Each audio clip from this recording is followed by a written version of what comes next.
10, 9, ignition sequence start. 6.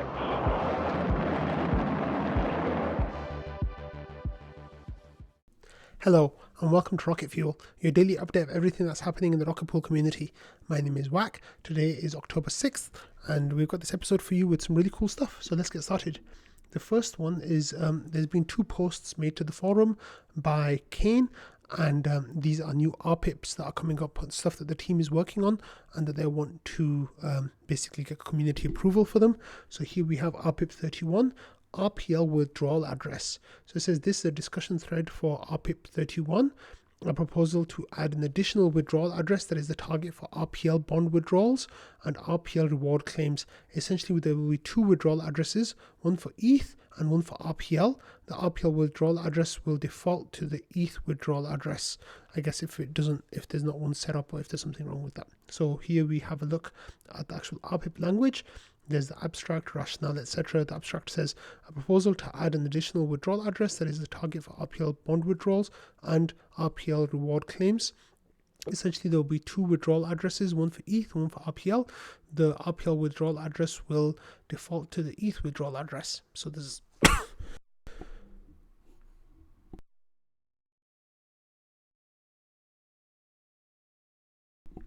sorry about that, I just needed a cough. That will hopefully be coming through soon. So Wanda here says, great stuff, thanks Kane. As node operator, I must be able to confirm. So this is part of the rationale. It says I must be able to confirm the RPL withdrawal address from the new target address before it takes effect to ensure that this is the correct address. And Wanda says, could this be an optional feature? Otherwise, it adds the extra transaction for automated workflows like Constellation. Constellation is the software that NodeSet is working on. Like he says, transaction number 1, deploy node. Transaction number 2, set RPL withdrawal address to external contract. Transaction number 3, call external contract to request verification. And then he says it would be nice to remove step 3 via a parameter skip confirmation as true in step 2. He says this is also the case for setting the current primary withdrawal address, and it would be nice little optimization to add in there too. I don't think it's really a security issue, since the user would explicitly be requesting to skip confirmation. Another option for the sake of extra safety might be just allow skipping confirmation on nodes with no mini pools. And then Kane says, yes, that's the intent. It will be optional just like it currently is, and the standard withdrawal address with the confirm argument. And he says the wording, I must be able to confirm, not I must confirm. If you think that's ambiguous, we can update the wording. And then Wanda says, no, he just misread what Kane was saying. Okay, so then RPIP 32, this is stake ETH on behalf of a node. So here Kane says this is a discussion thread for RPIP 32. This is a proposal to enable an independent address to fund a registered node with ETH. Subsequently, the node can utilize this ETH to make deposits without having direct access to the ETH. So there's a little bit of a description here and the abstract, which is pretty much just what we read out. And then there's some rationale there as well about what it does. There've been no comments on this forum post so far. So yeah, anyway, these two RPIPs together, I think, are going to add a really nice little bridge towards marriages. So the way that this would work would be, I hypothetically would set up a new node. On that node, I would have an RPL withdrawal address, which would be, 0x blah, blah, blah, whatever. I'd have an ETH withdrawal address. That would be a different address.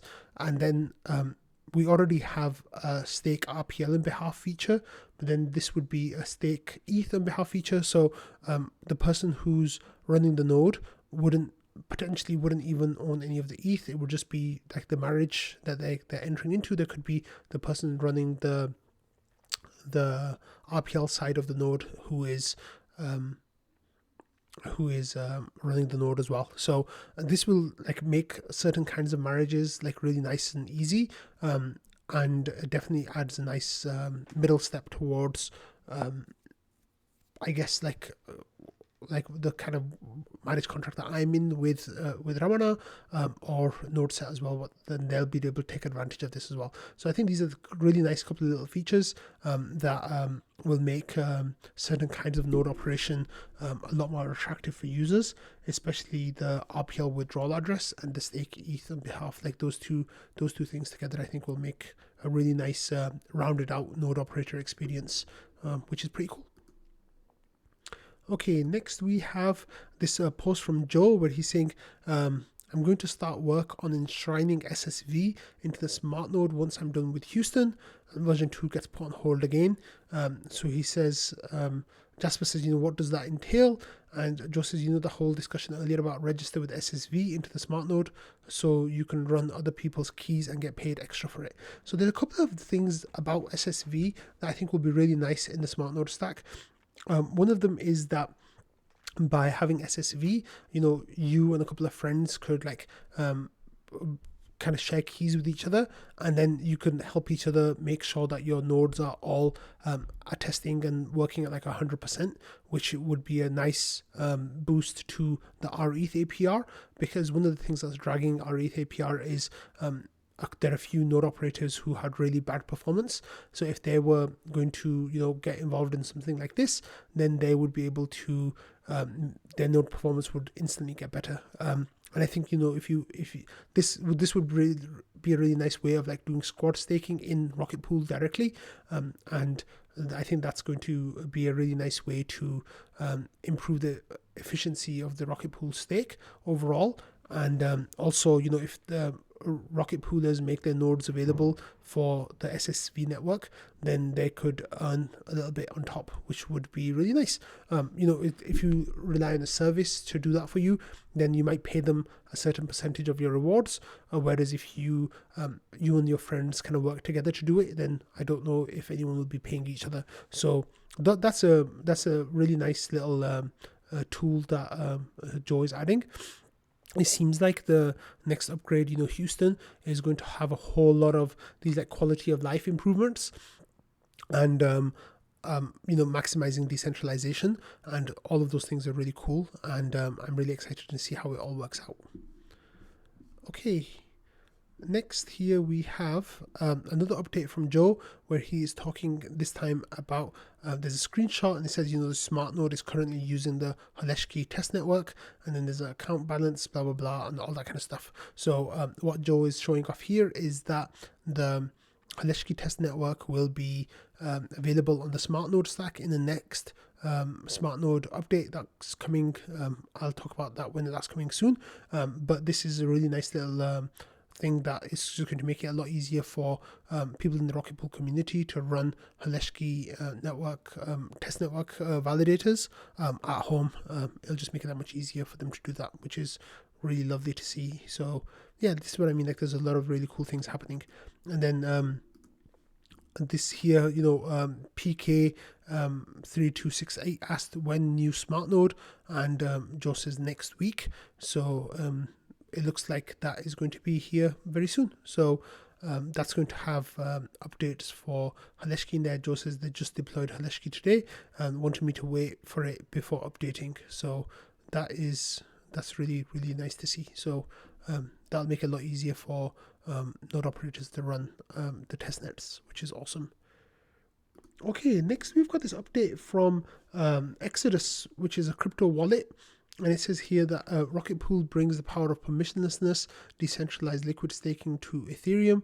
You can now connect to Rocket Pool and liquid stake your ETH with the Exodus Web3 wallet. Big thanks to Rocket Pool for the support. So Exodus is a wallet, and what they'll let you do now directly in the wallet is swap your ETH for rETH.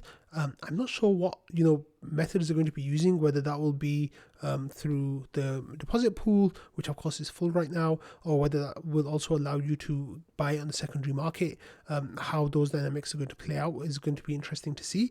But hey, it's always great when you get some wallet integrations and you can see that people are getting rETH in all these different ways. It just makes it easier for them to get it. Of course, we have a MetaMask integration where you can mint rETH straight into MetaMask. Also, Ledger supposedly are working on an integration that will come someday. But Exodus now are here with this the Exodus web wallet that will let you now just mint rETH directly into their wallet, which is wonderful. There was some I wouldn't normally cover this, but I thought I'd cover it just in case someone was curious. But here Ethereum bull.eth says, yeah, but I can run the Exodus wallet on my PC but can I run the Exodus wallet on my PC without running software-based crypto miners with my free CPU cycles? So I think what Ethereum Bull here is insinuating is that there's some malware or some kind of hidden mining software built into their wallet that uses your computer to mine crypto for the people who run the wallet. Now that's a huge accusation, and I'm not saying that this is something that happens. I said, do you have any info about this? And I think no, I didn't get a reply yet. I just got a spam. Oh yeah. Oh, he says, Ethereum Bull says, other than my CPU going to 100% whenever I open the app, nope. So yeah, that is definitely something to pay attention to. I guess maybe do your own research on that and see if you are impacted by any issues like that. But yeah, here we have Exodus wallet, and they are letting you mint rETH in there. So that's really cool. Okay, next we have this post from Jasper, who is asking for people to give feedback. So we have a message here from Term Finance, and they are saying, Jasper saying that Term Finance reached out to him and wanted to gauge interest in the fixed rate RPL borrowing. The idea being that Aave variable rate is scary for node operators to use because of fluctuations and inability to easily change things. With a fixed term, you're no longer sensitive to that. And he says, would people be interested in this kind of arrangement where you deposit RPL?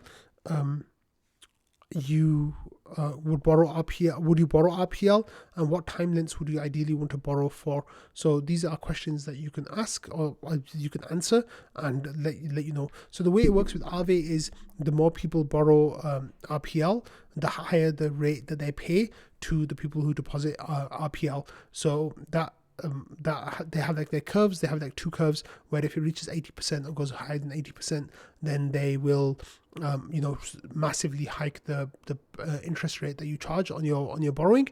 But this Term Finance here, they're talking about having a single fixed rate, whether it's at 2, 3, 4, 5%, whatever that'll be. They might set up that product. So they asked Jasper to just gauge some interest in that. So if you're interested, please reach out to Jasper. Okay, next we have this post from Patches yesterday, who was day drinking in New York.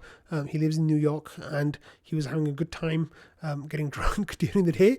So Maverick, of course, is visiting New York at the moment. So he said, can I come and hang out with you? Patches said, of course. So here Maverick says, I'm on my way. He says, I'll gird my stomach with some food. So yeah, and this is my purpose for this moment on, is to make sure Mav is as sloshed as possible for the stand-up meeting that the team has every day. It's 8 p.m. Eastern time, so they had 6.5 hours to see how that would work out. And then we got a little bit of an update here from them. Yeah, so Jasper said neither has said anything in a while. They're both passed out drunk under a bridge covered in orange liquor. And Maverick says they don't think it be like it is, but it do. So anyway, then we started getting pictures of them both drunk in New York. So here there's a picture of Maverick having a nice drink in the New York sunshine. And then we got some more pictures as well. Well, people were starting to look up pictures, and there's a picture of Mav about to do a shoey, but not doing a shoey, I hope. And then there was Kane just said, I realized how crazy alike you look from Alexa from Boy. I have no idea who that person is. But then here Patches shared a picture as well of Patches and Mav with the Atlantic Ocean in the background, and I think you can just about see the Statue of Liberty there on the right side. Maybe I'm not looking at that properly, I'm not sure, but yeah, so it seems like they had a lovely time. And from all Maverick here says cute pic, and then there were he was being teased about his level of inebriation. Patches said, "Did you make it back?" And he says he got there 2 minutes late. And then Patches says, "We drank so much, I lost track of shoe versus glass." And then Kane says, "Thanks, Patches, Mav is totally intelligible for stand-up." so mission accomplished. So yeah, there's a mission accomplished gif. And then Maverick shared a picture of the New York skyline, which looks really nice. So yeah, they had a nice time. If you're in New York, hit up Patches or Maverick. I'm not sure how much longer Maverick is going to be in town for, but get in touch with them if you are interested in getting day drunk, I guess. Anyway, on that note, I'm going to end today's episode. Thank you all for watching, listening, and being part of the Rocket Fuel community. Have a lovely weekend ahead, and I will see you on Monday. Bye.